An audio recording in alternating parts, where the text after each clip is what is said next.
How to stay dry, water. Okay, so water is so important for our bladder health. Many times people that leak think, I'm afraid I'm going to leak, so I'm going to drink less water. And as a general rule, we advise against this. Your body needs water.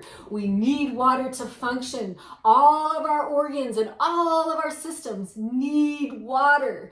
If you don't have water, you're not going to survive, okay? So, water is very important for bladder health.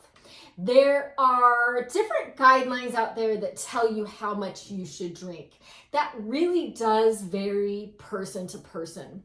A general rule of thumb is going to be looking at the color of your pee.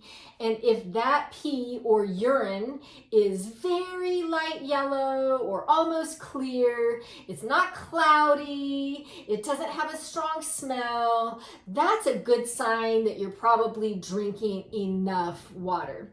Most people will err on the side of not drinking enough water. So making sure that your pee looks good and is healthy is generally a good tool to help determine if you have enough water.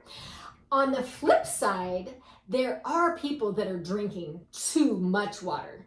And so sometimes they'll come into the clinic as well and see us. And so when we look at the gallons and gallons and gallons of water that these people are drinking, your bladder can only hold so much. And so sometimes you could actually be overhydrating. And I think a helpful kind of self-analysis would be like, hey, when did I start leaking? When did I start drinking this mass amount of water? And is there a correlation between that?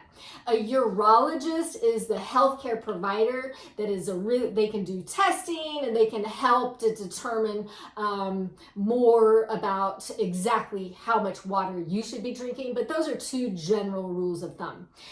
Another thing to consider here is that we want to make sure that a lot of our fluid intake is coming from actual water versus other things we drink, like sodas and juices and coffee and tea and energy drinks.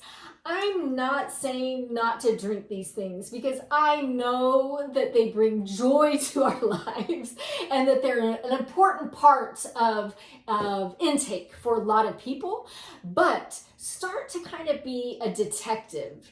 And if you see like, hey, when I load up on these fluids, then I'm having leaking afterwards, or I'm having a difficult time controlling on the way to the bathroom, then maybe that's a cue for you to reduce or eliminate some of those things that you're drinking that may be irritating that bladder and causing that detrusor muscle to squeeze when we don't want it to squeeze. So bottom line here, drink a good healthy amount of water. It's good for your bladder, it's good for your body.